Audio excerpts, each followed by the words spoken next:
Sa gitna naman ng malawakan pa ring issue ng illegal smuggling sa agricultural goods sa bansa, siniguro ng Bureau of Customs na mahigpit na kampanya laban sa illegal na gawaing ito. Kasama na riyan ang pagsisiguro na pananagutin ang mga sangkot, kabilang na ang mga kawani ng ahensya na madadawit rito. Sa 6 na kasong inirekomenda ng BOC sa Finance Department, kabilang dito ang kaso laban sa ilang customs employees na nakitaan ng paglabag sa Anti-Agricultural Economic Sabotage Act.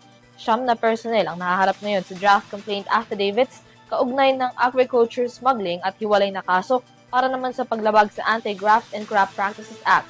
19 na tauhan din ang subject ng administratibong kaso para sa umano'y neglect of duty at conduct prejudicial to the best interest of the service.